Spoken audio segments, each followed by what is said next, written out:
Assalamualaikum warahmatullahi wabarakatuh. Halo teman-teman, perkenalkan nama saya Nilu Rindiani dengan NIM G701211115, mahasiswi farmasi Fakultas Matematika Ilmu Pengetahuan Alam Universitas Tadulako. Pada kesempatan kali ini, saya akan memberikan sedikit informasi mengenai hubungan fase biofarmasetika, fase farmakokinetik, dan fase farmakodinamik mengenai obat atenolol. Nah, sebelum membahas lebih jauh, saya akan menjelaskan mengenai indikasi atenolol. Atenolol merupakan obat yang memiliki indikasi sebagai penurun tekanan darah atau biasa kita sebut dengan hipertensi, nyeri di dada atau angina, dan mencegah serangan jantung serta beberapa gangguan kardiovaskular lainnya. Atenolol termasuk golongan obat beta blocker yang mempunyai aktivitas sebagai antagonis reseptor beta 1 selektif. Atenolol ini juga bekerja dengan memperlambat denyut jantung dan kontraktilitas miokard.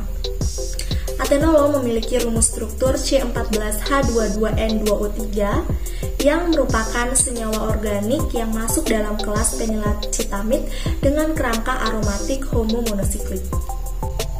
Nah, selanjutnya saya akan membahas pada fase farmasetik atau fase biofarmasetikanya. Nah, di mana fase ini terjadi sejak obat tersebut masuk ke dalam tubuh melalui oral sampai obat ini akan siap diabsorpsikan. Perlu kita ketahui, dalam setiap obat memiliki zat aktif atau eksipien. Setelah obat masuk ke dalam tubuh, ia akan memasuki fase disintegrasi, yang mana obat ini yang semula berbentuk tablet akan dipecah menjadi granul. Nah, setelah memasuki fase disintegrasi, ia akan memasuki fase degradasi, yang mana obat yang berbentuk granul akan menjadi partikel-partikel yang lebih kecil. Nah, kemudian partikel-partikel kecil tersebut akan mengalami pelepasan zat aktif dari pembawanya dan akan terdisolusi dan siap untuk diabsorpsikan. Nah, pada fase inilah yang biasa kita sebut dengan fase librasi. Nah, selanjutnya saya akan membahas mengenai fase farmakokinetik. Nah, pada fase ini dimulai saat obat dikonsumsi hingga diekskresikan. Nah, pada fase ini meliputi fase absorpsi, distribusi, metabolisme, dan ekskresi. Pertama-tama pada proses absorpsi. Absorpsi atenolol dalam bentuk oral terjadi dengan cepat, tetapi hanya sekitar 50% dosis oral yang diabsorpsi dari traktus gastrointestinal. Nah, atenolol yang terabsorpsi sebagian besar akan mencapai sirkulasi sistemik. Waktu untuk mencapai konsentrasi plasma puncak adalah 2-4 menit pada pemberian oral dan 5 menit pada pemberian intravena.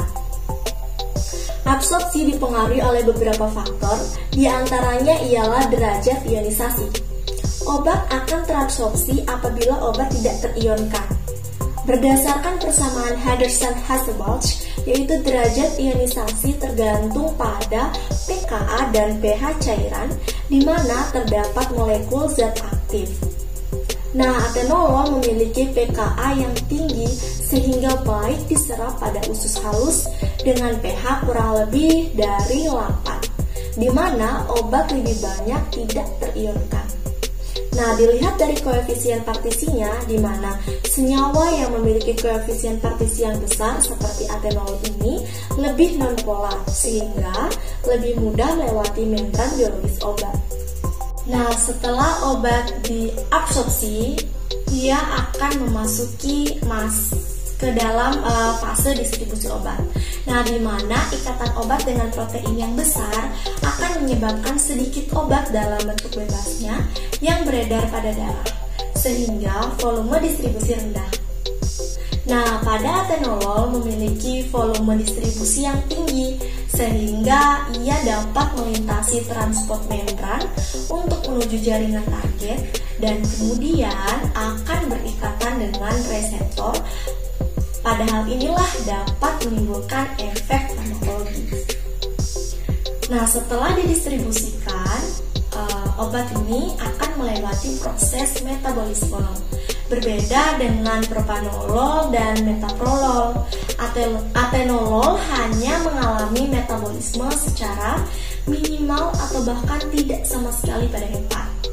Nah, atenolol ini ia akan dimetabolisme dan akan mengalami hidroksilasi dan menghasilkan metabolit berupa atenolol konjugat.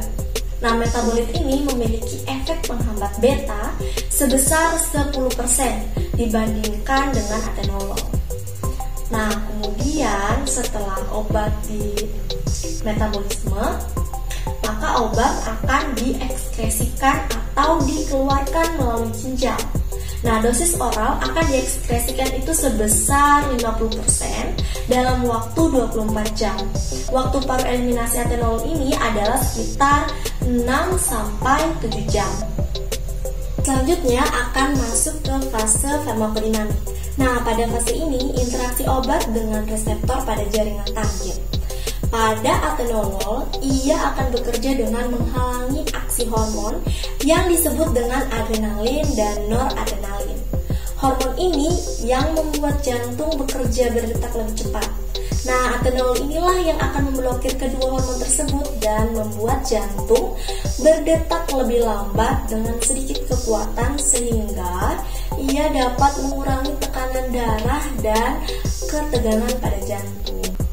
Sekian penjelasan dari saya mengenai hubungan fase biofarmasetika, fase farmakokinetik, dan fase farmakodinamik dari obat atenolol. Lebih dan kurangnya saya minta maaf, semoga informasi dari saya dapat bermanfaat untuk teman-teman semua. Akhir kata saya ucapkan wassalamualaikum warahmatullahi wabarakatuh. Bye!